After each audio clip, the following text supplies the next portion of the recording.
see a hashtag over there, and the code for today's session is trust. So I request everyone to log in, and when the time to vote comes, I will let you know. The fun of today's session will be only if you are able to participate. So please do log in, do cast your vote, do use the chat function to actively engage. I'll give you a few more seconds so that everyone can log into this.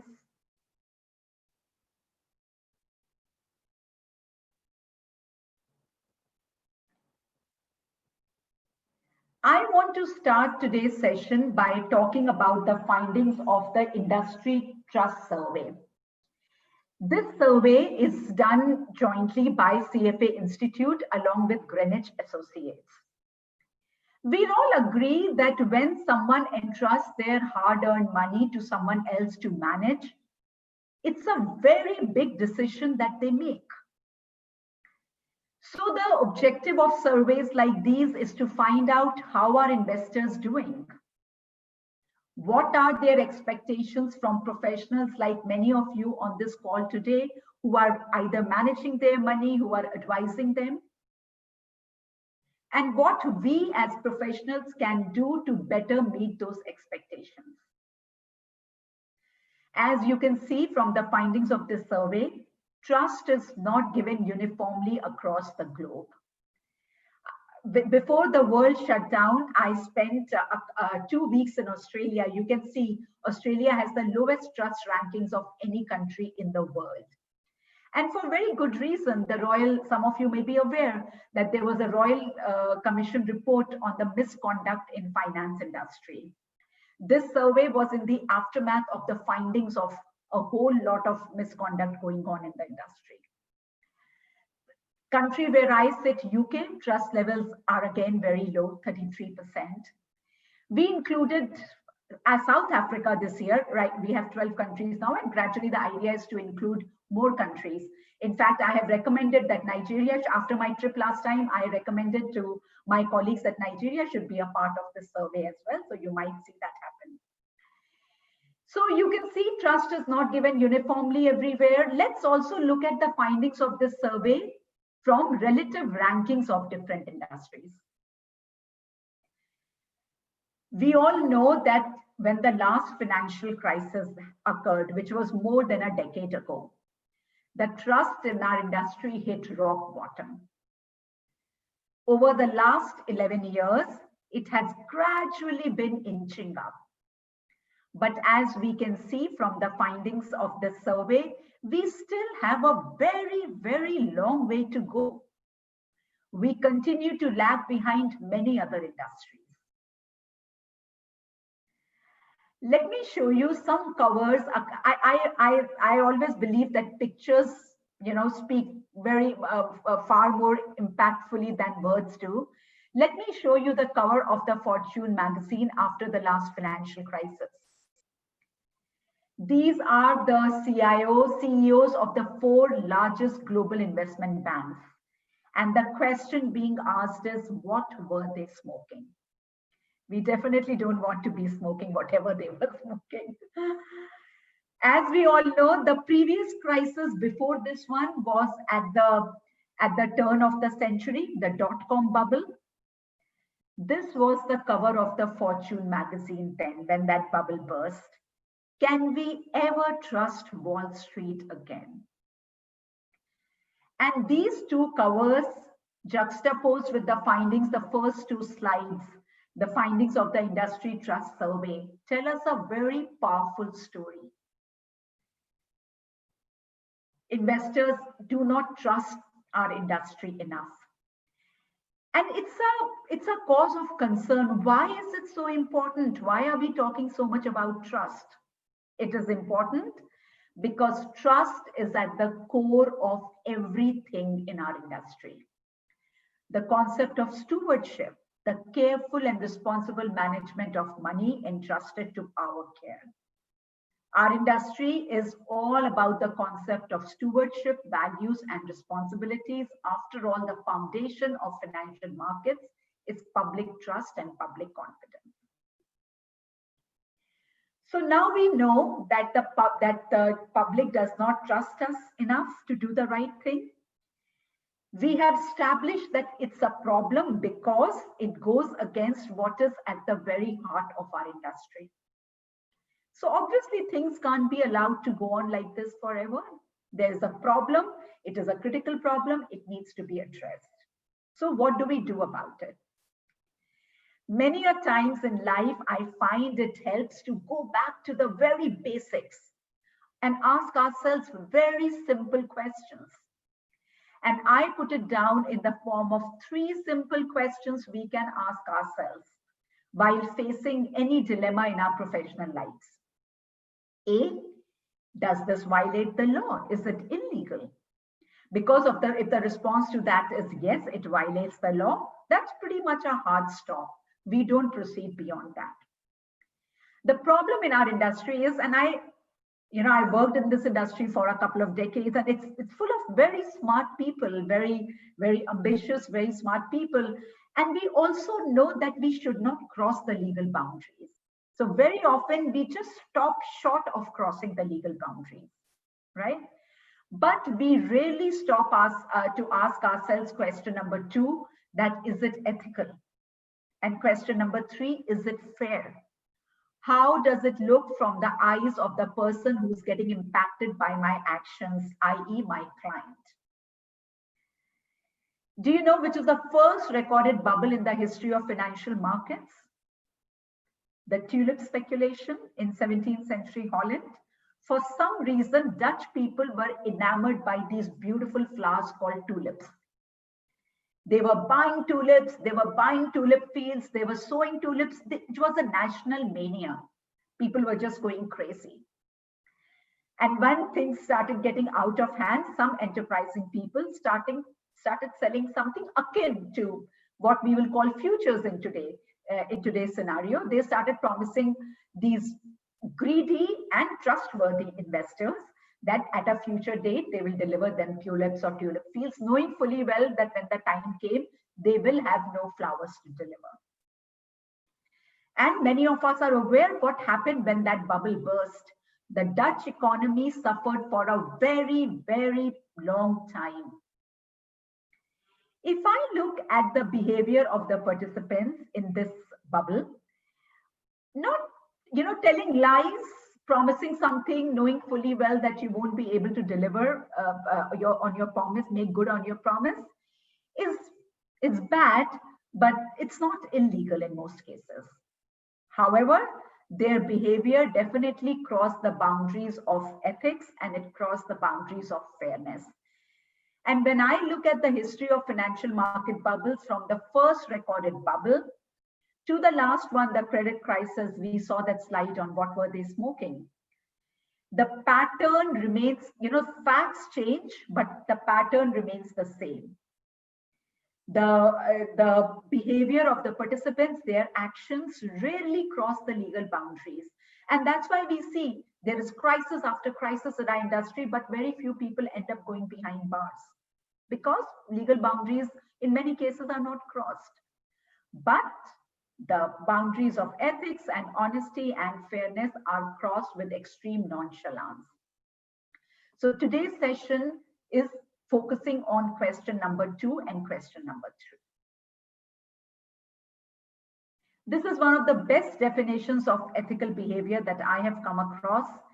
Ethical behavior is doing the right thing when no one else is watching. And I really like the latter half of this definition. Even when doing the wrong thing is legal. It syncs beautifully with the last slide that we saw about those 3 questions. Even when the response to question number 1 is no, it does not cross the legal boundaries, it is legal, should we still be doing it? Or should we be asking ourselves some additional questions? This is the first polling question for today, but I'm aware some people may have logged in later. So I'm going to go back to the very first slide and give everyone an opportunity to take out their smartphones, tablets, go to www.sli.do. You will see a hash. You don't have to put in any details. Just a hashtag, put the word trust, T-R-U-S-T next to it, and you are ready to go. This is the first polling question for today. Which do you think has more influence on whether a person will engage in unethical conduct? Do we think it's our disposition, our moral character, or do we think outside circumstances have a bigger role to play in whether we indulge in unethical conduct? I'm going to open the poll and let's see how we think about this today. Okay, I have opened the poll. Situational versus dispositional attribution of behavior. Do we think it's our moral character, or do we think outside circumstances have more to do with whether we engage in unethical conduct? Good to see many polls, many responses coming in. We already have around 30, 40 responses so far. Keep it coming, and we'll give it a few more seconds so that everyone is able to cast their vote.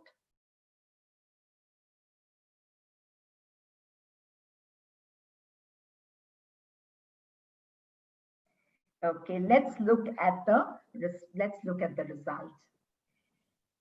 Quite a nice split. 55% of people feel it's our moral character, and 45% feel it's outside circumstances. Okay, I'm going to park these findings here, and I'm going to talk to you about an experiment that took place in the early 70s. Many of you may have heard the name of Professor Philip Zimbardo. He is a well-known psychologist, and he was a professor at Stanford University. And he was grappling with exactly the same question on which we are so divided as a group today: dispositional versus situational attribution of behavior. So he was a professor. He had access to a bunch of college students. He decided to do an experiment. He took a bunch of students and he divided them into two categories: prisoners and guards. And then a makeshift prison, a faux prison, was created in the basement of Stanford University. The idea was that it must resemble real life as far as possible. So there were dingy, narrow, smelly corridors like in a real prison. The cells of the prisoners were tiny, with paint peeling off, with very low ceilings. Even the uniforms that they were issued keeping in mind that it must replicate real life. So the guards, they got smart, well-fitting starched uniforms. The prisoners, they got loose, ill-fitting hanging robes, the kind of uniform you wear on a sunny day and you will end up feeling depressed. Now they are given these uniforms and they are all put in that makeshift prison, and Professor Zimbardo and other professors are observing everyone's behavior. Much to their surprise, most participants adapted to their assigned roles, far exceeding Professor Zimbardo's expectations. The guards, in their smart, starched, well-fitted uniforms with that newfound sense of power and authority, they started abusing, bullying, harassing, torturing the inmates. Who were these inmates? Many of them were their college buddies, their friends, their colleagues, their classmates. The prisoners, the inmates, in those faded robes, in the depressing environment of the prison, being confronted by these guards, many of the prisoners, the inmates, started accepting that behavior in a very docile manner. Some of them even had a mental breakdown because of all the bullying and harassment. An experiment which was meant to last for 2 weeks had to be abandoned in 6 days because behaviors were going all over the place. The findings of this experiment tell us that situational influences have more to do with a person's ethical behavior than a person's character. Under the right conditions, or for that matter, wrong conditions, like the Stanford prison experiment, good people like all of us can be induced, seduced, and initiated to act unethically. And I know I'm making a very provocative statement by involving all of us, you, me, everyone on this call. And I'm not saying that, we'll go out and, we'll start abusing and bullying our colleagues. No, but in a high pressure industry that we work in, or for the students who are on the webinar today, many of them aspire to work in this industry. There are multiple pressures on us at all times. Pressure to keep the boss happy, pressure to keep the client happy, pressure to think about our next promotion, pressure to think about our quarterly targets. All these pressures can combine and overwhelm us and lead us to act in a manner which may not be in sync with how we like to think of ourselves as ethical individuals. And we'll talk about some of those situational influences, pressures today. And the idea of this session is not to provide you any answers, but the idea is to make you mindful, make you aware of those situational influences.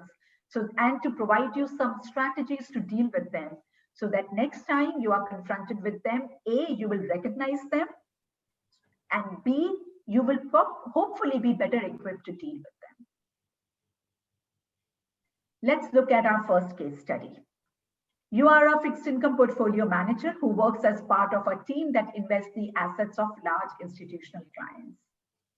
The members of your team tell you in confidence that they plan to resign from the firm to start their own investment management firm.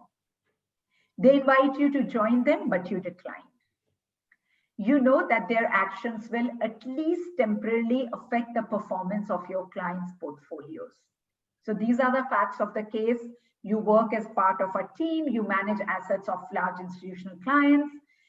Some members, not one or two, a bunch of members of your team come and confide in you that they are leaving and they make you a job offer. You respectfully decline. You are also aware that that this thing will impact your clients' portfolios negatively in the short term. However, you decide to do nothing about it at all. I want you to put yourself in that situation and think about it. Your actions are okay because you're respecting the confidentiality of your colleagues. Probably okay because personal turnover is a commonplace occurrence that is to be expected, more so in our industry. Probably not okay because client performances will be affected when they leave. Or you feel it's not okay for some other reason, right? Think about it a bit. In all the cases today, what will really help us is if we put ourselves in that situation. And like I said, these are real life cases. These have happened to people. So you are there, your colleagues come and confide in you, you refuse the job offer, you are aware what's going to happen. And what would you do in this situation? How would you react? So I'm going to open polling and let's see how we think about this. Sorry, oh yeah.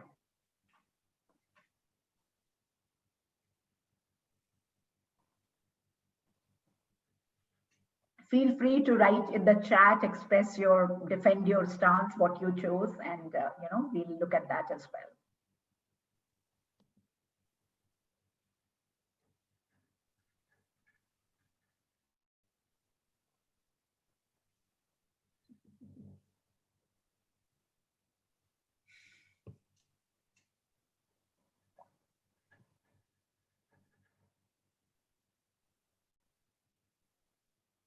We'll give it a few more seconds so that everyone who wants to vote has the opportunity to do so.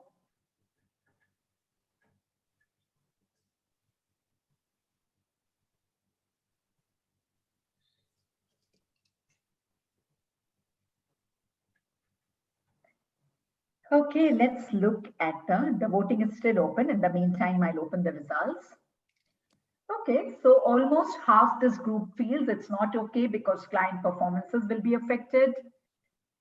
Another 1/3 feels not okay for some other reason.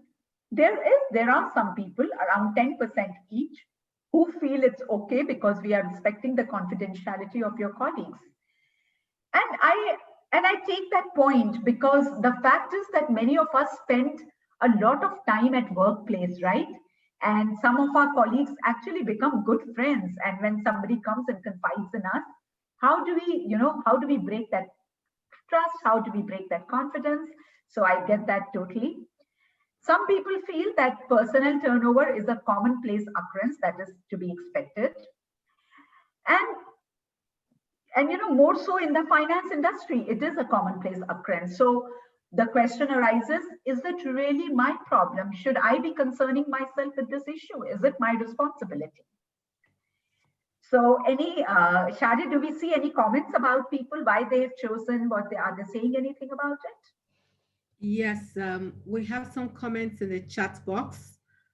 Somebody says, since the interest of clients should be above the firms and the employees, it is not okay. That's from Lawal. Caller says, I think he has the moral obligation to let the supervisor know. Of course, the supervisor won't stop them, but it would help the supervisor to plan and ensure their exit won't affect clients' performance. Those are the two comments related to the question, although some people were voting in the chat box as well. Okay. No, these are both very robust arguments. So the fact is that we can say whether it's my responsibility or no, or how do I break their confidence? And in these situations, and towards the end of this session, I'll talk about our ethical decision-making framework developed by CFA Institute. I find, and I have started implementing that in real life, and it really helps me. When confused, I sometimes take a step back and think about who I owe a duty to in this scenario. Primarily, who do I owe a duty to? And when I take that one moment to do this quick check in my mind, I realize that even though my colleagues have confided in me, the issue is that I owe a responsibility to my clients, right? And if I know their performances are going to be getting impacted, I cannot be a passive bystander. I need to do this. We saw the first 4 slides of this presentation. It was all about how investors are not trusting us enough, right? And one of the ways to correct that is truly put client interests first under all circumstances. Having established this, what are some of the ways we can do this? Today's session is also about discussing alternative courses of actions. And sometimes I've realized that many a times people are not even aware of the consequences of their actions. Maybe you don't have to just go and complain about them. Sometimes having a constructive dialogue with your colleagues also helps. Trying to make them understand the consequences of their actions, right? Of course, if even that doesn't work, then you need to figure out what you need to be doing something about it. The point about putting up this simple case was being a passive bystander. It's not really an option. You need to be clear about who you owe a duty to, and then there are ways to go about it, right? It's not that there is only one way that you have to complain about them. You can have a conversation with them or see what else best you can do. The key point I'm trying to make with this case is we often make unethical decisions not because we are bad people. We've already established the situational versus dispositional attribution of behavior. We are all very good people with great intent of doing the right thing. But sometimes psychological biases, social and organizational factors, and situational influences can affect our decision making. These biases and influences lead to weaknesses in how we process information and make decisions, which can lead to unethical behavior. And now we look at some of these influences. But before that, I'm going to ask you one more question. It's a fun question. Which, according to you, is more practical? Being ethical 98% of the time or being ethical 100% of the time? And 98% is not cast in stone. The question I'm really asking this group is, which, according to you, is more practical, being ethical most of the time or being ethical all of the time? Just think, give it a thought and vote, and please put in your comments, because I would like to know why you chose what you chose. I would love to know how you're thinking about it. So, yes, here we go. Which, according to you, is more practical? being ethical most of the time versus being ethical all of the time.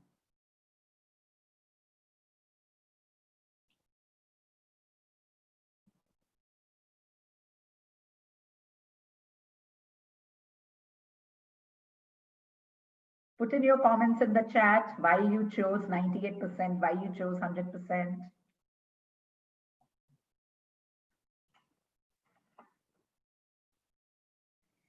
Okay, let's see. Nice. Again, I love it when there is an equal split, because I think that's it's fun to see how, people are thinking about this. So almost 52% people feel 98% of the time, and the remaining feel being ethical 100% of the time. So are we seeing any comments in the chat box? Yes, and some people are still voting. I have comments such as, because it's coming in so quickly, it's scrolling too fast for me. There should be no compromise as investment professionals. So that's the person picking. But the person said A, which is 98% of the time, but then says that because there should be no compromise as investment professional. Another person, Muiwa, says A, because of the effects of situational influence. Okay. Aaron Mosele says, oh, come on now. It's getting, because the things are coming in. Okay. So fast, it's unbelievable. It's testing Sade's reading skills. Yeah, it's actually challenging me to scroll down. Comments I are then fine, over so that I just get scroll. a flavor for how people. Yeah, I'll just maybe Gloria can also help. Yes, Okay, Gloria, I think that someone would help. says if we have two people, all of the time, it is a small world and trust broken is difficult to end. That person picked 100% of the time. Somebody says most of the time, nobody's perfect. Okay. Another person says the moment your ethical capacity is in doubt, you are dead underwater. Okay. It's impossible to be ethical all the time. Being ethical 100% of the time has always worked for me. Giving room for a little sleep may open room for being biased, unprofessional, and above all unethical. Okay. Someone else says consistency breeds habit. Person picked the 100%. Oh, Most that's of the very, time, yeah. most Okay, of the thank you, Shadi. time, okay. Yeah. So I like that. Consistency is good, because when you decide that you will always do the right thing, you don't think about it. You just go ahead and do it. Yeah. Whereas Shade, you read some of the comments which said nobody is perfect. There are situational influences, and that's a justification for 98% of the time. In one of the sessions, somebody told me it's like keeping a buffer, like cheating at Christmas time, right? So, I Yeah. just wanted us to think about it. And I also wanted to introduce an important concept, but let's do a case first. You are responsible for submitting the travel and entertainment expense reports for your boss, Pablo Dunn. Recently, you've encountered problems collecting receipts from Dunn to support some of his expenses. Because the missing receipts are for small amounts, you have learned how to manage the accounting system and submit his expense report without the receipts. Recently, Dunn returned from a business trip with large expenses that he does not have receipts for. When you inquire about the receipts, Dunn responds, I paid cash for these expenses and I don't know where I put the receipts. Please manage like you have done in the past. So your boss, he's not necessarily a bad person. From the case, it seems to me, he's a careless person. So in the past, you were okay. They were small expenses. You put it in the system. However, this time he's come back with a large expense, not supported by the receipts, and it's making you uncomfortable. So you do absolutely the right thing. You have a dialogue with him. And he says, I paid cash. I don't know where I put the receipts. Kindly manage like you've done in the past. So you submit his report without the missing receipts. Your actions are okay because you're following boss's instructions. Probably okay because he's often lost receipts before. Probably not okay because you may be overriding the accounting system, or you feel it's not okay for any other reason, which you can, feel free to express on the chat. So I'll open the polls here.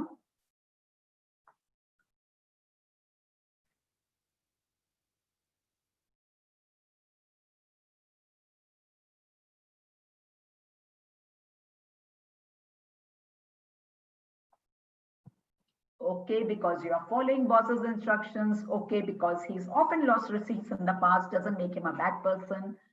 Not okay because you may be overriding the accounting system or you feel it's not okay under any circumstance.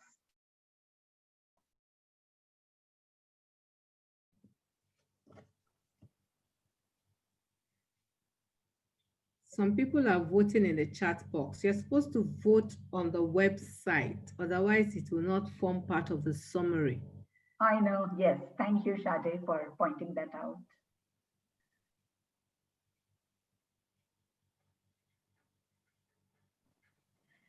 Okay. I have one raised hand, but maybe you Okay, want to take the result first. okay, yeah, and then we can hear from them. Okay, let's look at the results. An overwhelming majority feels not okay under any circumstance. 30% probably not okay. Nobody thinks it's okay. That's interesting. Let's hear what the person has to say. Okay, can you, Gloria, can you unmute the person that raised his hand? There's one person with a raised hand. Although it seems to have dropped the hand now. Okay. Gloria, Okay. can you find him? Anything you see in the comment? He has dropped his hand, so don't worry. Okay, that's fine. What we have in the comment box says not okay because the boss has been negligent. Rules are rules.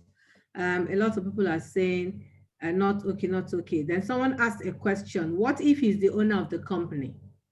Okay, fair enough. Yeah, we'll come to that. So not okay because it opens room for fraud for the person, situational.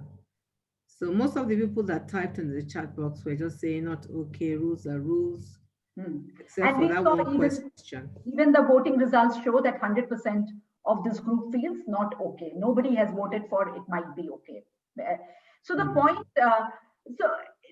why I put up this case is, and we all agree it's not okay. The point I really want to bring about is when was the time to have that conversation? Now, when he came back with a large expense, or the first time that he approached you to do something wrong, right?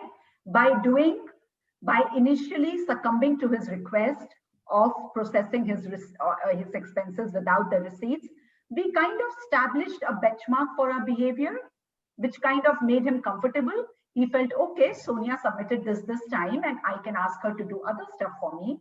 And so what I'm trying to introduce with this is the concept of very, very important concept of slippery slope. The first dishonest act is the most important one to prevent. The first time he asked you to submit those expenses, even though they were for small amounts, was the time for you to take a stance and speak to him about it. It's easier to be ethical 100% of the time than 98%, because that 2% leeway you give yourself becomes 3, 5, 10. Quarter end is coming. I haven't met my revenue targets. Let me recommend this product to my client, which I am aware is not in her best interest, but it's a high commission product. So it will help me fulfill my quarter end requirements. Next quarter comes, I'm a very ethical person. I will not repeat this behavior. Trust me. Next quarter comes, you will find it so much easier to replicate that behavior, not only for that one client, but for many other clients as well. The classic slippery slope. We all know Bernie Madoff serving a 140-year prison term for perpetuating the largest Ponzi scheme the world has ever seen. And this is not to condone what he said, but he said something very similar. He said it began with adjusting returns for weak performance in one quarter, with plans to correct the manipulation in the following quarter. However, performance did not improve, escalating the manipulation, the classic slippery slope, right? And again, going back to the previous going back to that point about 98%, 100%, that little leeway we give ourselves can become bigger and bigger. And the previous case, the right time to stop your boss from that was when the first time he came to you. Let's look at some of the other situational influences. Obedience to authority. We are far more likely to indulge in unethical actions when instructed by our boss than on our own. And bosses are very smart. They would rarely ever ask you to do something unethical in a very straightforward manner. It would be couched in terms of assets under management or your performance metrics, which will make it a little bit more difficult for you to understand that something is going on. How do we justify our actions? I was doing what the boss told me to do. What was I to do? I was simply following orders. Conformity with others. We often take our cues about the proper way to act from our colleagues, from our peers in the industry. How do we justify what we are doing? Everybody else is doing it, so it must be okay. At work, we want to be part of the team, we want to be part of the group, and if everybody else wants to do something which we might feel is not right, sometimes we struggle to take a stance because we don't want to be seen as someone as the spoil sport. How do we justify ourselves? We are a pretty smart group. If the group feels like that, it must be okay. We already talked about incrementalism, and we'll talk about it a little bit more towards the end of the session. Overconfidence in our ability to act appropriately. We all have an inflated sense of our own ethicality. We all feel we are more ethical, we are more sorted, we are more sensible than our friends, our colleagues, our peers, our bosses. And that leads us to take actions without indulging in adequate deliberation. How do we justify ourselves? I'm pretty smart. I won't fall for those issues. I know I can see better. I know better. So I mentioned to you that before the world shut down, I was in Sydney and I was presenting to a bank, and the whole leadership team of the bank was sitting there, the senior leadership team. And one of them said something which really resonated with me, and I want to share it with you. When I discussed this slide, he said, Sonia, at the beginning of my career, at the start of my career, it was the first two influences which were more important, which were affecting my behavior. Because I was so new, I would listen more to my bosses. I would not want to make anybody in the team unhappy. So I would blindly do what others were doing. And he said, now that I sit on the leadership team, I have to be more aware. I have to be more mindful of the last two influences. Incrementalism, because I know I can get away with a lot of things without anyone questioning me. And, I can rationalize it, but that can lead to something bigger. So I have to be very aware of that. And B, because I'm so successful now, that overconfidence may set in. And when I look back at my career, and I encourage all of you to think about your career trajectories, and I see something very similar. Initially, we all struggle with, following bosses' orders, following what everyone else is doing. As we become more successful, that we get more emboldened with our success, that overconfidence, and that feeling that, I can get away with it just this once. So to be, whichever stage of your career you are in, think about what are the situational influences that tend to impact your action. So we already talked about these goals. I'll skip this slide. Let's look at our next case. You are a portfolio manager in the international sector who travels to a foreign country to investigate investment opportunities for your clients. The management of a large company that you visit and a potentially attractive investment opportunity gives you a very expensive gift. Think very expensive. Refusing the gift would be considered an insult in this country and harm the good relations that you have developed with the company's management. I want you to think about the facts for a bit. You are a portfolio manager, you travel to a foreign country, you are investigating investment opportunities, and you really like one particular opportunity for your client. However, the management of that company gives you a very expensive gift. Please be aware of the fact that refusing a gift in that country is seen as an insult. And if you refuse it, you might be jeopardizing all access you have to that management and thereby jeopardizing a lucrative opportunity for your clients. Accepting the gift is okay because refusal would jeopardize an investment opportunity. Probably okay if you accept and give it to charity. Probably not okay unless you tell your supervisor, unless you disclose to your supervisor, or you feel accepting an expensive gift is not okay under any circumstance. Let's see how we as a group think about it.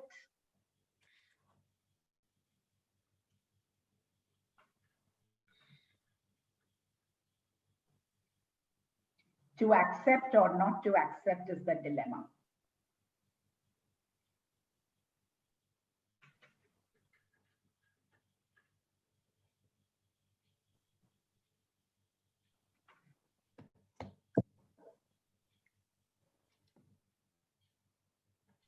Choose, put your comments in the chat box, and let's see. I am most interested in knowing your reasoning behind your choices more than anything else.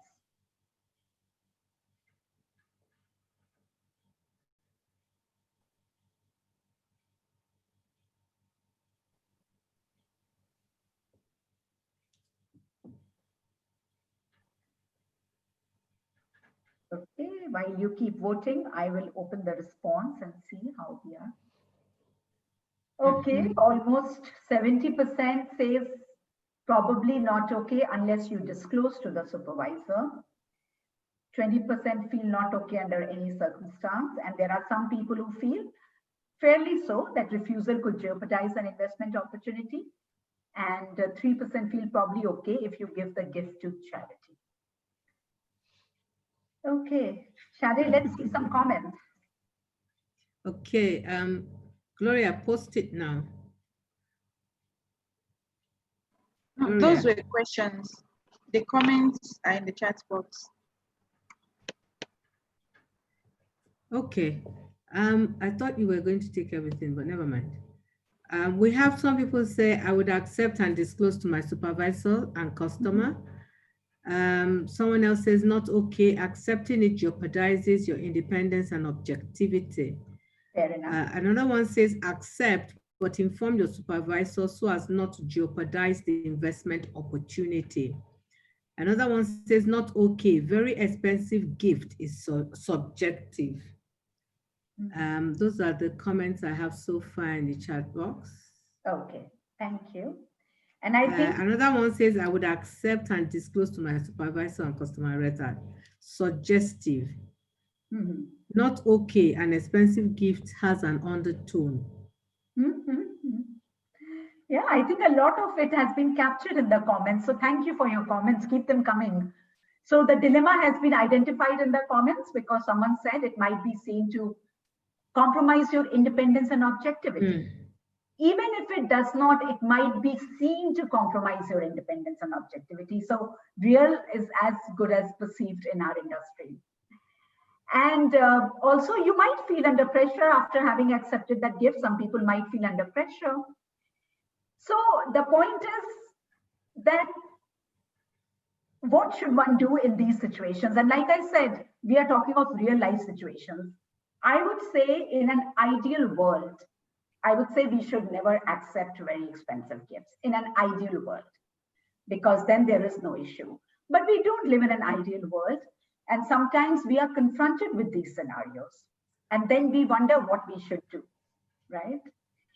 So sometimes if you find yourself in this scenario and you feel that you don't want to insult them and you don't want to jeopardize an investment opportunity for your clients, CFA Institute code and standards tell us that maybe disclosure is one of the ways to think about it. You accept that gift and you disclose it to your client, disclose it to your supervisor.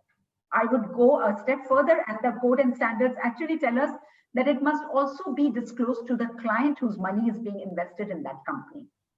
What does disclosure do?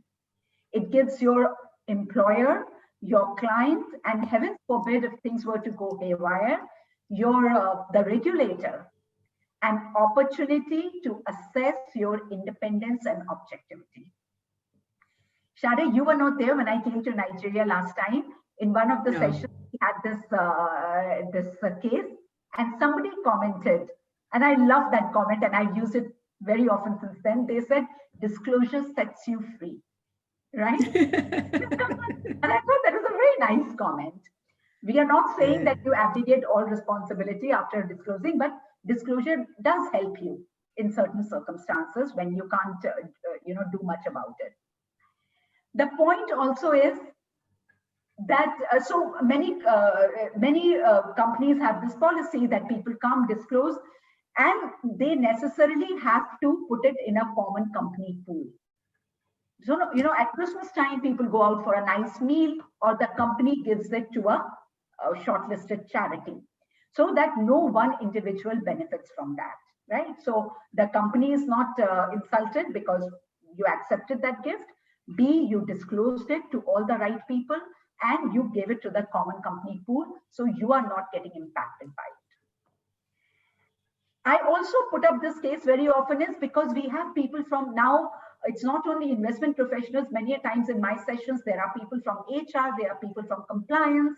And the idea is to tell them that having robust gift policies in your company will help your employees in these situations as well. So if that person were to tell the management of that company that I will get fired if I accept that gift because I am not allowed to accept anything beyond $50, then I don't think anybody would get insulted. Nobody wants anyone to lose their job. But you would be surprised at how many rooms full of people I've stood in front of, and people have told me we don't have a robust gift policy. So in this situation, we wouldn't know what to do, right? So like I said, ideal world, we don't live in an ideal world. I really encourage all companies to have robust gift and policies. Many companies don't have it, but as an individual, you have ways and means to deal with it. Yeah. Okay, Sonia, I think you've answered one question in the chat box that says that what if the gift isn't a very expensive one, but just to appreciate one's presence? Yeah, so very good question. Yeah. So many a times when I travel to societies, when I do this present, they'll give me a token, like something last time your society gave me something really nice, small token of, something for me to remember Nigeria by, of very small monetary value. Those are okay. Many a times you go, people give you a pen with their, with their branding so that you remember. But please always follow your company's policy if your company has a policy. Tokens of appreciation are okay, but expensive gifts, then you need to know how to deal with them. Good question. Yeah. Okay. All of you are familiar, most of you must be familiar with CFA Institute mission statement to lead the investment profession globally by promoting the highest standards of ethics, education, and professional excellence for the ultimate benefit of society. Do you know that the last 6 words, which are in bold, were added to our mission statement after the last financial crisis? When there was a lot of thinking, there was a lot of soul searching at the Institute. And we realized that investment profession cannot exist in a bubble. It has to be in sync with what's for the larger benefit of the society. Our ethics pedagogy is based on our codes and standards. These codes and standards provide useful guidelines to professionals like us on how to deal with ethical dilemmas. They address that space where theory meets practice. They address that space where ethical behavior crosses from being an abstract concept to becoming concrete reality. So what I've done is, those are really many of us, many charter holders on this webinar today. I got my charter way back in 2002. Many of you must have got it way back. So today we'll do a quick refresher of the codes and standards. I have picked 9 fundamental ethical principles, which are the building blocks of these code and standards. So we'll spend the next 5 minutes talking about those. Client interest comes first. I don't think anybody would argue with that. We saw, when we started this session, how, the problem we are grappling with the trust in our industry. One, the only way to set that right is to always put client interest first. Independence and objectivity. Every investment decision we make, every investment action we take on behalf of our clients must be free of all internal and external pressures. We saw in the last case, accepting a very expensive gift could be seen to impact our independence and objectivity. Every investment decision must have at its core only one driving principle, that it should be for the benefit of our clients. Conflicts of interest. Real life is full of conflicts of interest. I would say in an ideal world, just avoid all conflicts of interest, but every single day that we go to work or when even working virtually, we are confronted with conflicts of interest. So since we can't avoid them, a good strategy is to learn how to manage them. In the last case we saw, disclosure is one of the ways to deal with conflicts of interest. Our institute code and standards also talk about full and fair disclosure, about our investment methodology, about any changes we make to our investment methodology, about any shortcomings of our models and stuff like that. They instruct us, the code and standards instruct us to clearly differentiate between facts and opinions. Full and fair disclosure.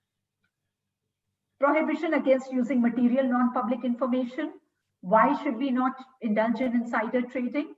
Because when we indulge in insider trading, it compromises the integrity of capital market. People feel that people with access to special information can make more money at cost of regular investors. And this is the only out of these 9 fundamental ethical principles, this is the only one which is also illegal in almost all jurisdictions in the world. You will very likely find yourself either behind bars or paying a hefty fine if you indulge in insider trading. Confidentiality. As professionals, we have access to a lot of our client data. We must maintain the integrity of our client data. The code and standards tell us that there are only three circumstances in which we can reveal client information. A, when we feel that something illegal is going on, or B, if the regulator asks us for it, and so either something wrong is going on, or the regulator asks for it, or our client gives us permission to share that information. Fair dealing, we must deal with all our clients in a fair manner. We must not, the code and standards tell us, we can just differentiate between our clients. So as an equity salesperson, 80% of my commissions would come from 20% of my top clients. So of course, I will provide premium service to those 20% of clients.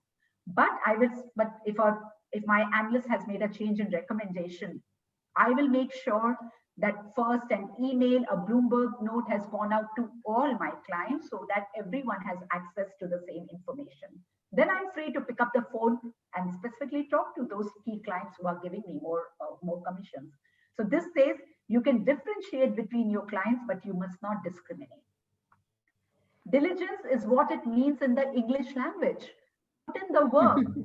Don't buy a stock for your client just because you heard something in an internet chat room or over lunch, you heard somebody discussing something. Pour over the balance sheets, the income statements, talk to creditors, suppliers, competitors, whatever your methodology tells you to do everything before you invest your client's money. My favorite one is reasonable care and prudent judgment. Care means causing no harm to our clients. Prudence means acting with caution, acting with discretion, acting with care, acting with skill, acting with diligence. And I feel that if we follow the first 8 fundamental ethical principles, we are automatically, following the 9th one. If we are always putting client interest first, acting with independence and objectivity, we will be acting with reasonable care and prudent judgment under most circumstances. So I just wanted to put this here. And I also want to show you the headlines. This was the day Lehman filed for bankruptcy. These are the headlines the next morning. And when I look at the last financial crisis, when mortgages of suspect quality were being bundled together, and these mortgage-backed securities were getting stellar ratings from credit rating agencies, and these highly toxic, highly volatile securities were being bought in client account, many of them planning for retirement, I feel all these fundamental ethical principles were flouted, right? Client interest was not coming first, independence and objectivity was not being exercised. There were zillions of conflicts of interest. And most importantly, nobody was thinking of causing no harm to clients. Reasonable care and prudent judgment was not being exercised. And that really brings forth the power of these code and standards and the building blocks, these fundamental ethical principles. Now that we are, sorry? There is a question just before you turn the slide. Yeah. Are these ethical principles in order of priority? No, there is no order of priority here. I've just put them together. They are all equally important. Good question. All equally important. We need to follow all of them to be able to be able to win the trust back from our clients. Okay, now that we have gone through these fundamental ethical principles, let's exercise our ethical muscle. You are a securities analyst at an investment fund. One day you have lunch with a friend who's the executive assistant of the president of microtechnology. During lunch, your friend tells you that she's been working late because her boss has been meeting, with the president of Pambex Systems. Pambex and microtechnology are two companies in the same industry. After returning to your office, you learn that Pambex is rumored to be a takeover target. So you purchase shares of the company for your personal portfolio. Later in the day, you tell your boss about the conversation. Your boss observes that there has been heavy buying of Pambex shares recently, so he purchases shares of Pambex for the fund. So let's look at the facts once again.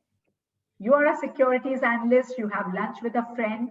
She is executive assistant to president of microtechnology, and she says that she's been working late because her boss has been meeting with the top boss of another company in the same industry.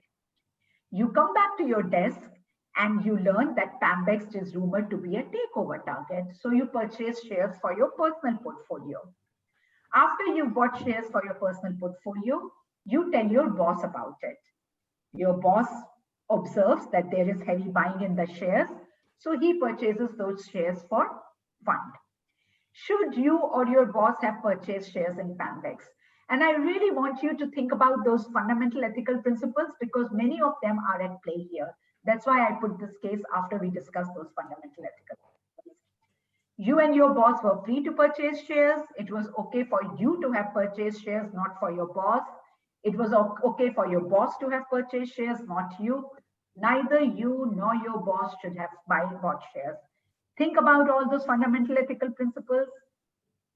And this case has a lot going on, so have a look at the case again. And let's see how we vote. Should you or your boss have purchased shares in Pambex?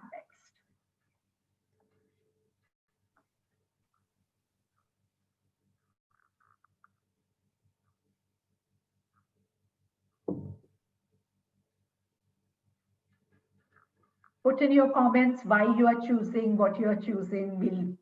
We'll read out a few comments, 2, 3, 4 comments, and see what the flavor is in this group. What are people thinking?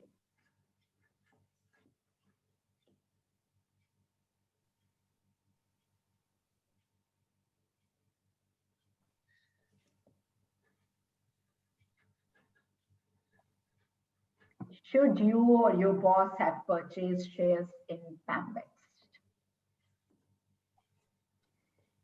Think about the ethical dilemma. Think about who you owe a duty to. Are there any conflicts of interest?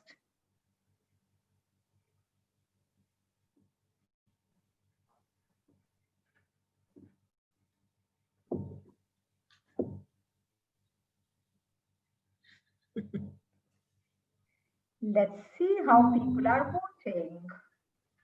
Wow, neither you nor your boss should have purchased shares. 83% of the people are saying that. I'm interested in knowing why. Which ethical principle is telling you not to buy those shares? 13% people feel you and your boss were free to purchase. 4% feel it was okay for your boss to have purchased. Shade, let's hear some comments. Okay, we have comments here saying it's insider trading, using material non-public information, and for your boss, there's no reasonable basis for the purchase. The information is non-material, but due diligence wasn't followed. In-depth research should have been conducted. So you have someone saying it's material information, somebody saying it's non-material, but there's no diligence.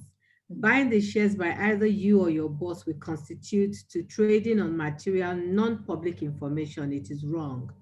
The shares of the company should be on the restricted list.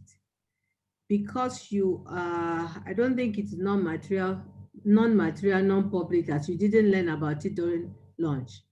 I don't understand what that person said. They both didn't have an adequate basis and no diligence was exercised. Also using material non-public information. The information was not officially given. Insider trading of material non-public information. So the bulk of the comments is all around the information being material non-public. And then some people are saying, even if it was, there was no due diligence being done before the decision was taken to buy the shares. Okay. Thank you for those comments. I think you guys have captured quite a lot. I'll come to that. So people are saying it was material non-public information. Some people are saying it was not, but even then it should not have been bought. They were because there was no diligence, no reasonable basis. So you guys have covered quite a few fundamental ethical principles here. So I'll start with the first one. Is it really material non-public information? We have no idea what was being discussed in that room. Maybe they were discussing their golf handicap just because two people are meeting late at night. It's non-public information, but it does not make it material, right? They might be discussing which university, which US university they are sending their kids to. So technically, it's not material non-public information. Having established that, let's see whether you or your boss should have still bought it.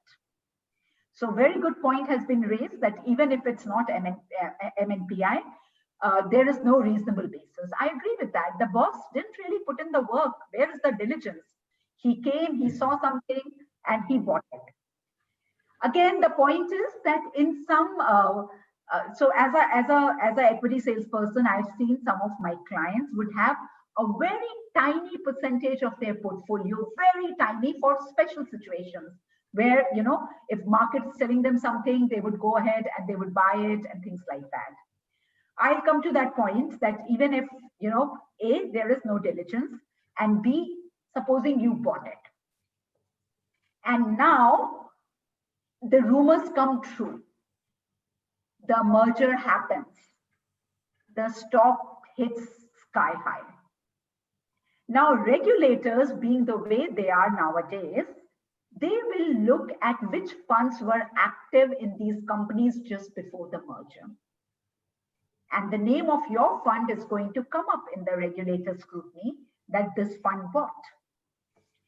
If you are in US, you will probably get something called a Wells notice, where the securities market regulator sends you a very politely worded letter saying that we invite you to our offices and for a chat, and it would be a very good idea to get your lawyer along. Now you are in trouble.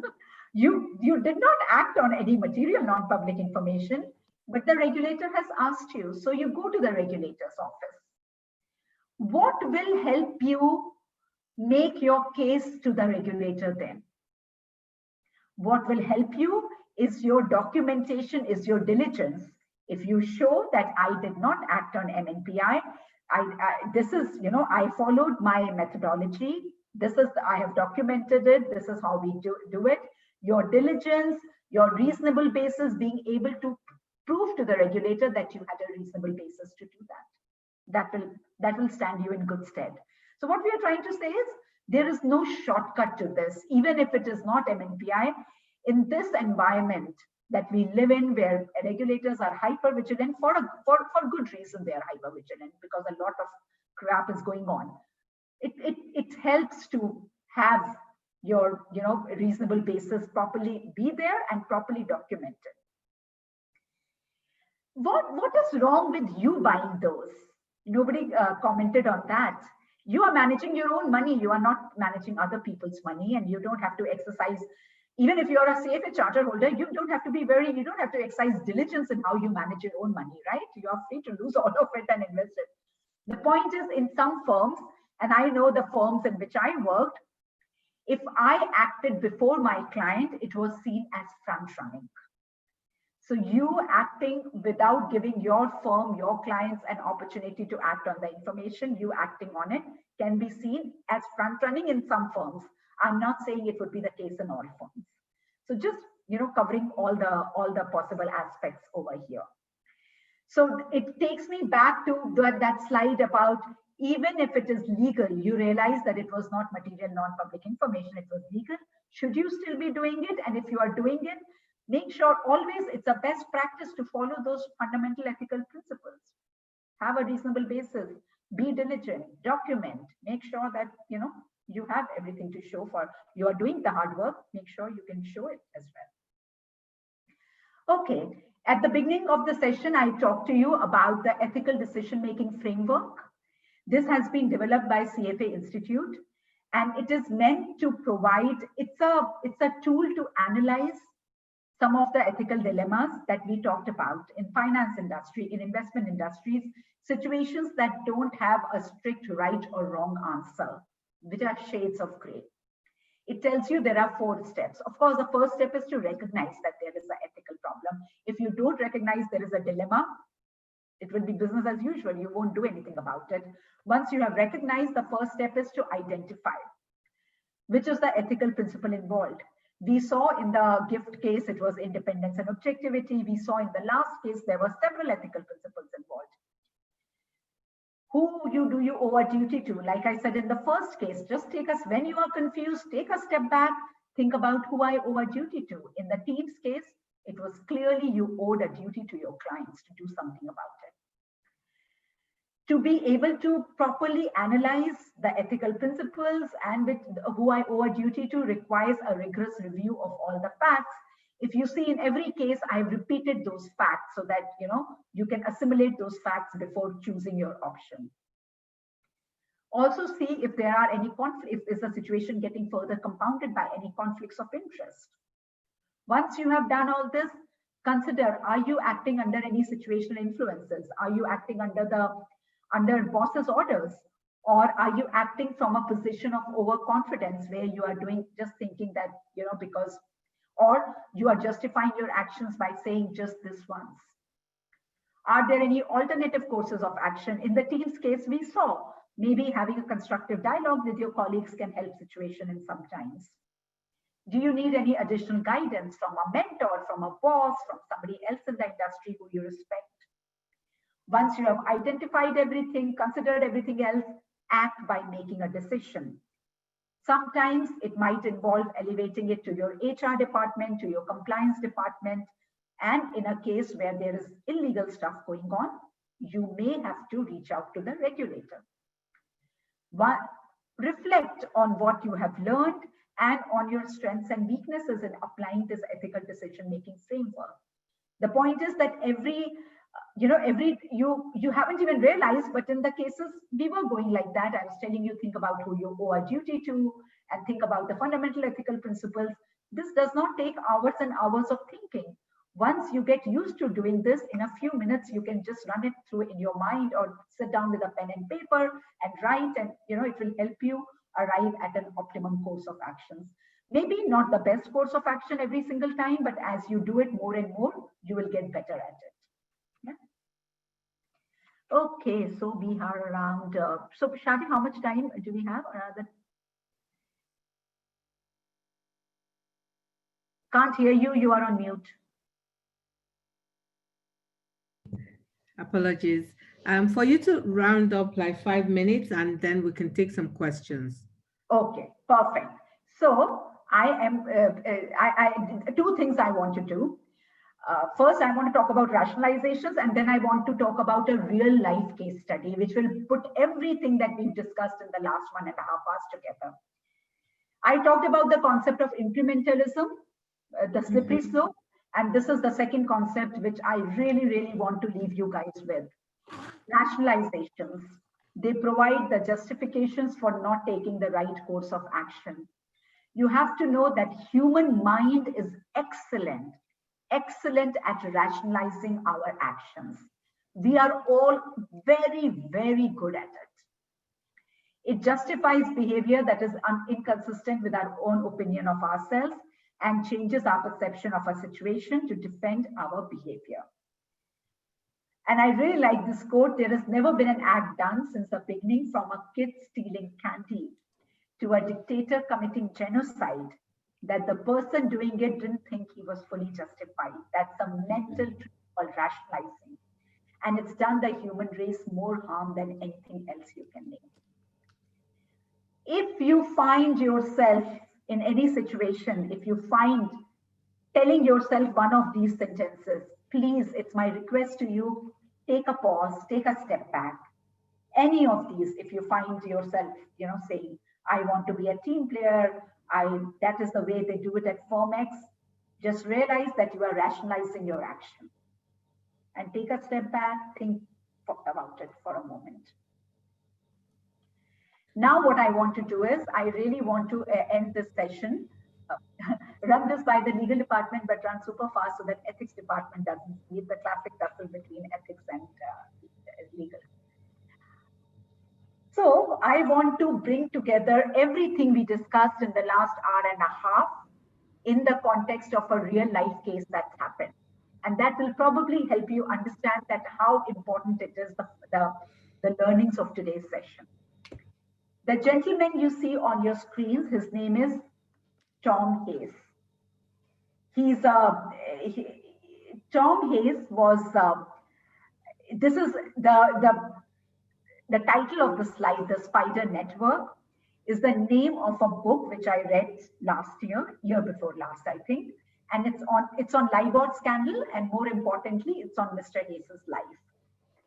And when I read that book, it resonated with me because it's all about what we discuss in our ethics training. So we made a slide out of it.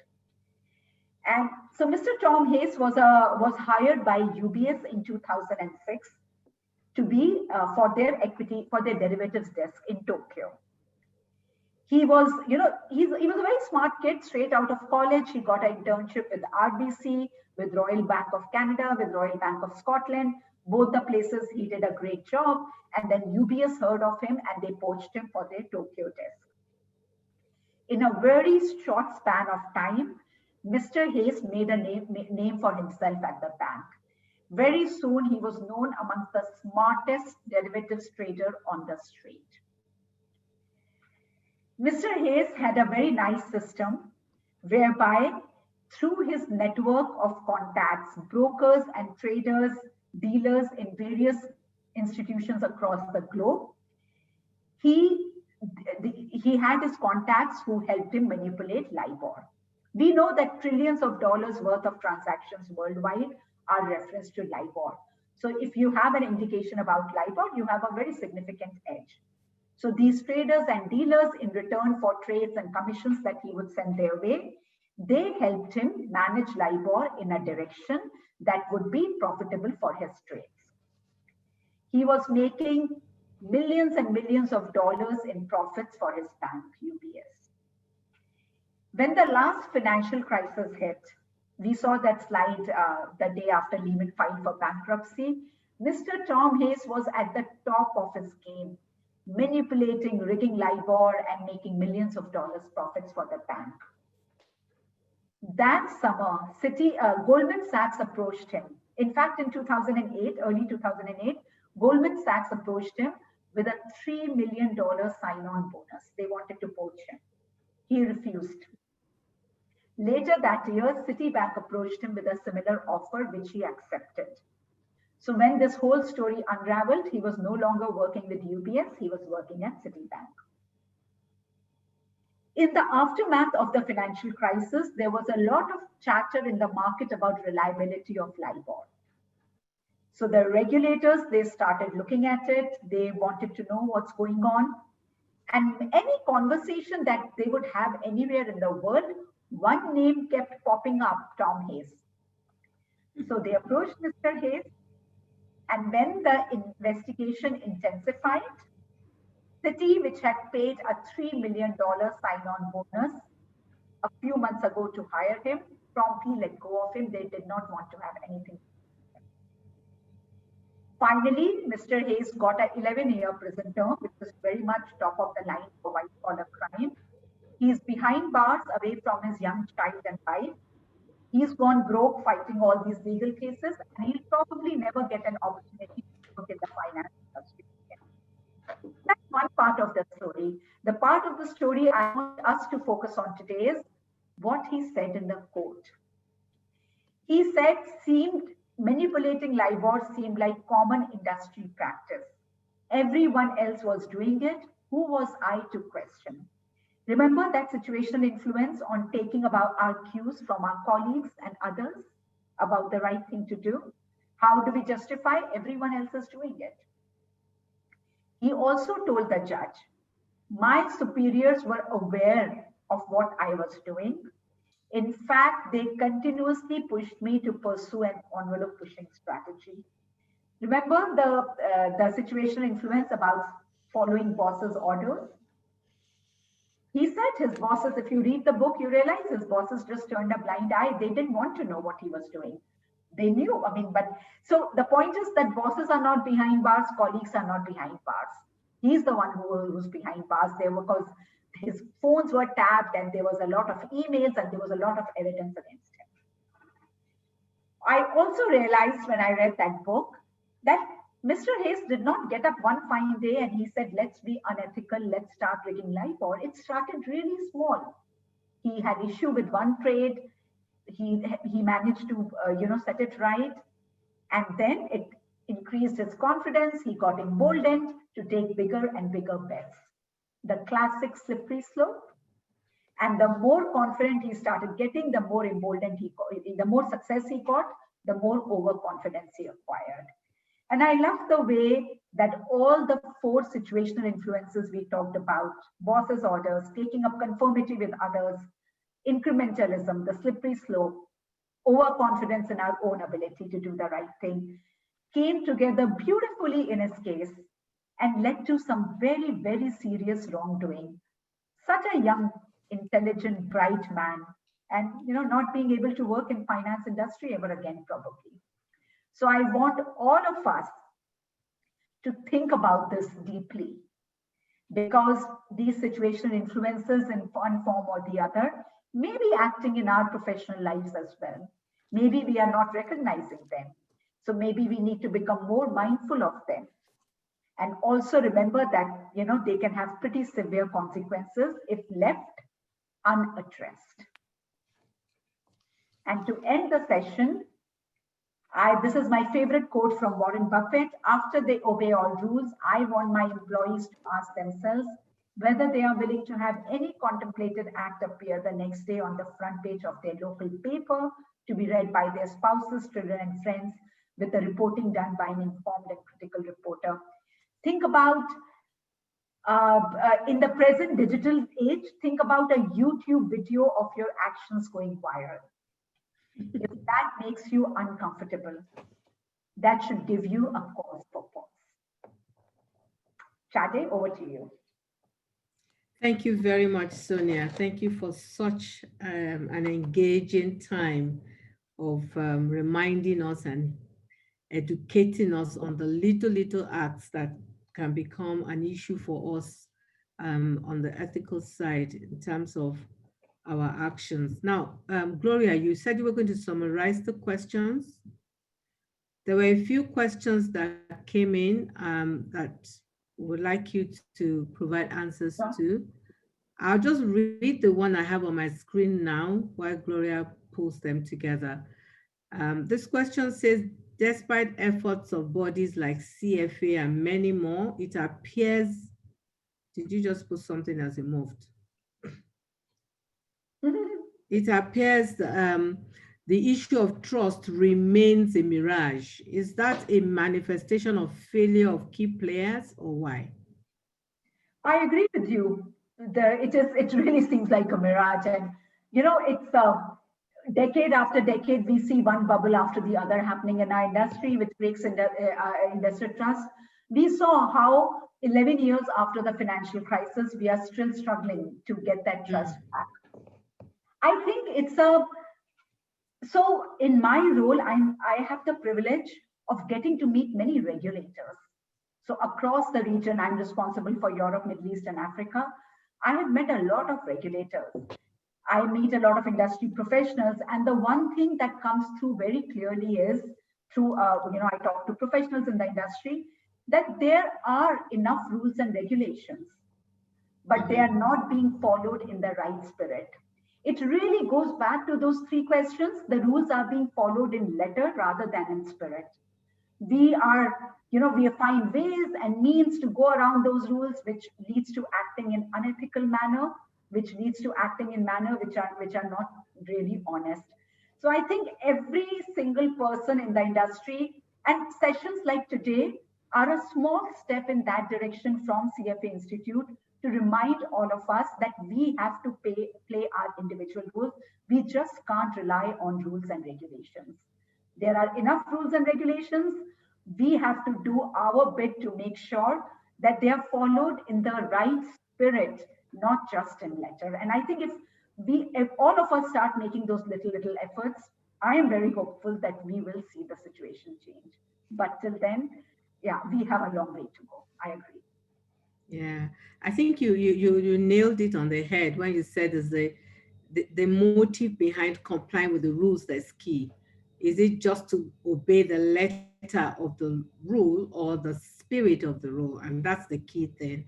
The next question says, telling lies are bad, but not illegal. This seems to be one of the issues that make ethics very vague. I will appreciate clarity on this. Good question. Ethics. So something that makes teaching ethics so hard and so interesting at the same time for me, because it's hard, it makes it interesting. It's a lot of shades of gray. There is no black and white, right? Uh, what might what might seem ethical to me may seem unethical to Shade for all I know, or to someone else. It's and and that's why I feel that, and that's where the code and standards come in, because they provide those unbiased ethical principles for us to follow, right?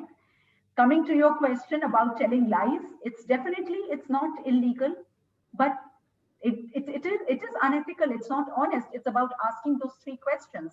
Even though it meets the requirement of question number one, it does not cross the legal boundaries. It does cross the boundary of honesty. It does cross the boundary of fairness. And I think when we are telling lies, maybe put ourselves in the other person's shoes and see how it feels, how it impacts their lives when we are by our actions or our lying words. So again, it goes back to I keep harping on those three questions, but really that's the key to it. Laws are not enough. We have to practice honesty. We have to practice fairness. Yeah. The next one, I think you've kind of answered, but let me just read it to you in case you want to add one or two things. When there's conflict between ethics and law, what should be done?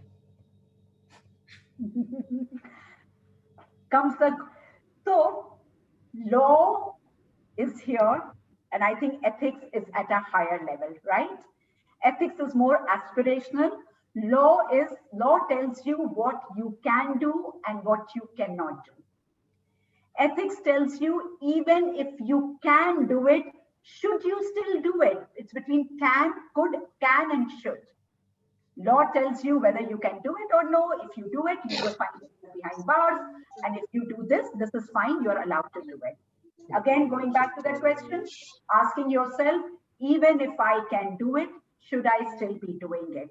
How would it feel to be in the other person's shoes who's getting impacted by these actions? It really, yeah, you're right, Shade. It's already been addressed several times.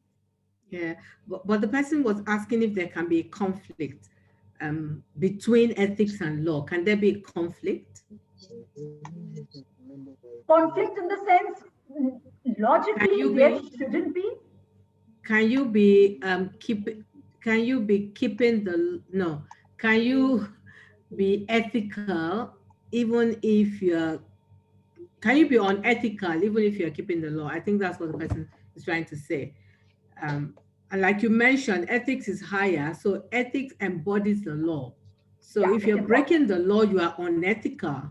But we're saying even if you're keeping the law, you can still be unethical. So ethics embodies everything. You have to keep the law to be ethical. There can't be So a going conflict. back, thank you for that. Going back to our code and standards, the very first standard of professional conduct is knowledge of the law. We start from there. Never ever break the law in your jurisdiction. Never.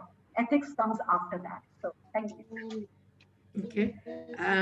Then we have.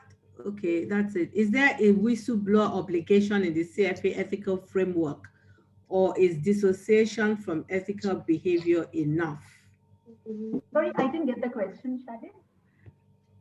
Is there a whistleblower obligation in the CFA ethical framework? Got it. Or just dissociating from ethical behavior, is that enough? Very good question. Our code and standards do not put an obligation on our candidates and members to whistleblow. They recommend that if you feel you can. So dissociation is very important, making sure you are not involved with any illegal activity. And beyond that, if you want to reach out to the regulator and disclose that, good. But we don't put an obligation, because we do realize that it is not easy. Many a times it can land people in fairly uncomfortable circumstances. So no obligation, but recommendation. Okay, that's actually all the questions we have in there. The last question says, will there be an electronic certificate for participation for this? There will be no certificate issued for participating in this webinar. However, if you're a member of the CFA Institute, you will get a professional learning credit of 2 points. So you would need to, I don't know how we're going to get the membership numbers. Gloria, did we register with membership numbers? We need to have the membership numbers so that the professional learning credits can be put into your account. There will be no certificate.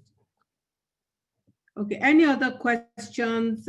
If you have, maybe we have time to take maybe like one more. And Shade, I'm just going to, there is a short poll. I'll activate it. It will take 2 minutes for people to, there are 2 short questions. Fantastic. It really helps us to understand what people thought about the training. And I'm not going to display these results, so please be honest in your feedback, right? There are 2 short questions, and the third one, if you have any feedback, you can put it in, in the third question. And you need to vote on the website, not in the chat box. Yeah, whoever is still logged on, it would be nice if they can put their feedback, and then it just helps us to understand what resonated with you all, and how can we do a better job of our trainings as well.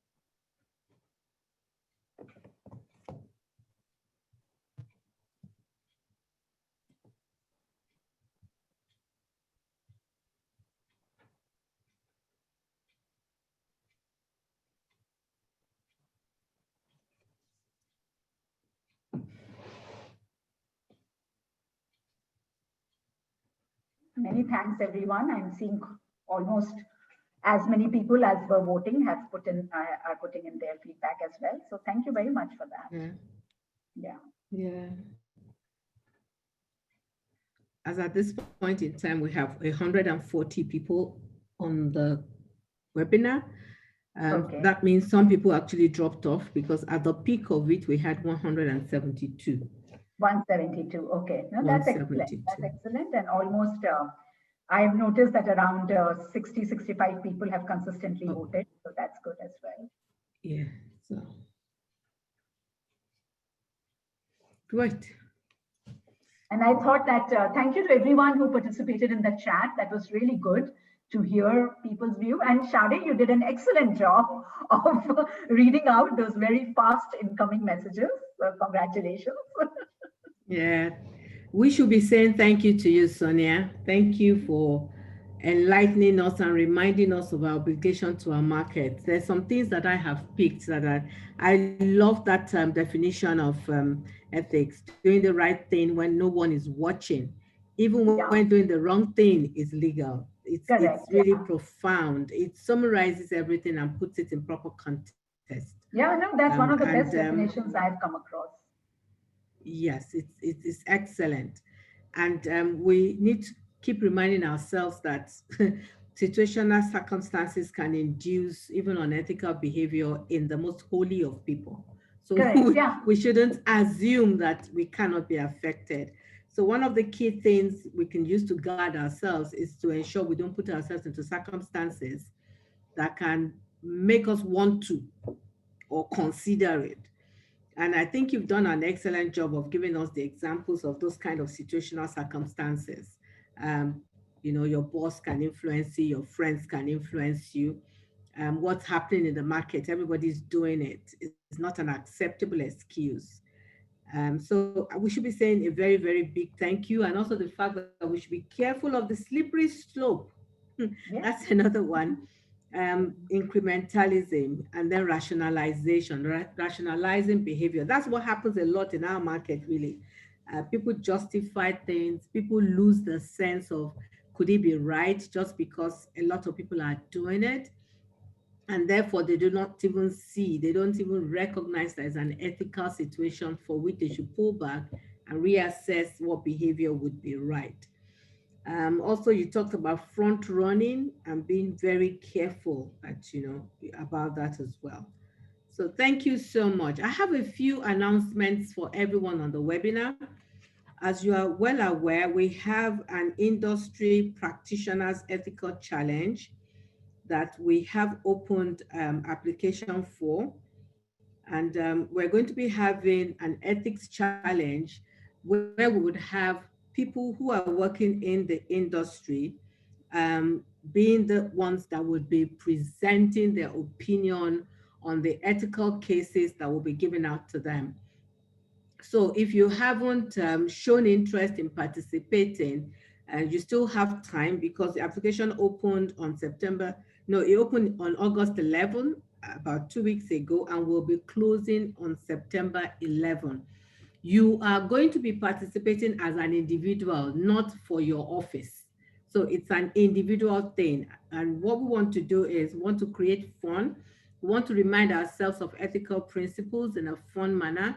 And so we'll be forming teams that will cut across institutions. It's not going to be a firm versus firm, but it's going to be a team versus team.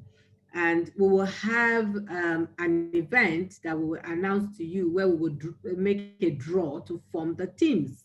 So it will be good if you're a practitioner. We do not want students to enter because we're going to check. We want those who are working in the industry to be the ones participating in this challenge. And the format is going to be that we're going to have a case presentation. We will form teams of about 4. And we don't know how many teams we're going to have until the application closes. We might need to have a semi-final before a final if we have a lot of teams.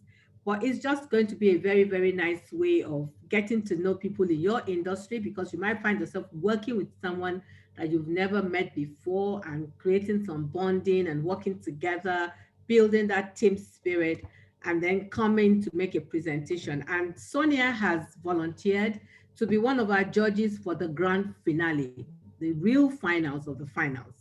So she's going to definitely be one of our judges. And so the finals will occur in October, but we'll be giving you more information as the time goes by. So right now, application is open. In the chat box right now, we've posted the link for you to apply. And we're actually looking forward to a grand session, a very beautiful event. And there will be great prizes for the winners.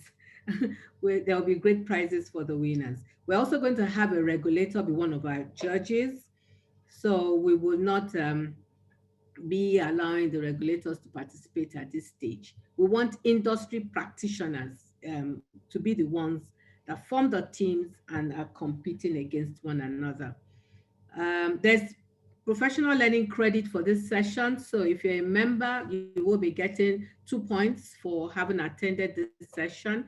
I'd like to thank everyone who has attended, who have stayed throughout. I'm sure that you would agree with me that it was a very rewarding time spent with Sonia. We were reminded of our duty, which is first and foremost for the market, for the ultimate benefit of society, and therefore for our customers. Every other thing dovetails from it, the diligence, the independence, handling the conflict of interest, and everything else.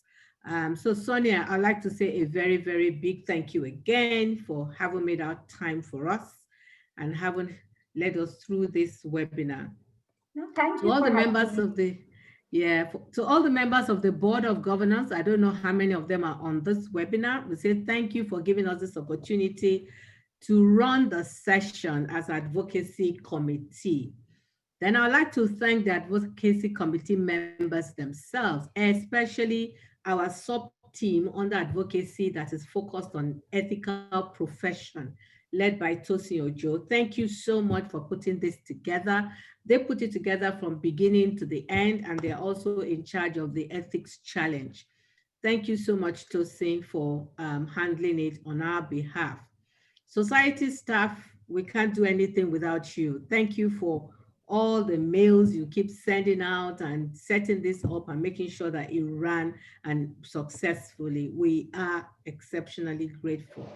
To everyone on the webinar, without you, there would have been no webinar. We really, really, really appreciate your time. And for me, I think one thing we all should do is to note what we have learned or the areas where we do need to strengthen ourselves based on what we have heard today, and then begin to go out there, preach the gospel of ethical behavior, and leave it out in the way and manner we take our decisions as practitioners. So without much ado, I say a very big thank you. And this will be the end of this webinar. Thank you. Bye-bye. Thank you so much, Sonia. Have a lovely afternoon. You too. Bye. Yeah, thank you so much. Really appreciate your time. Right.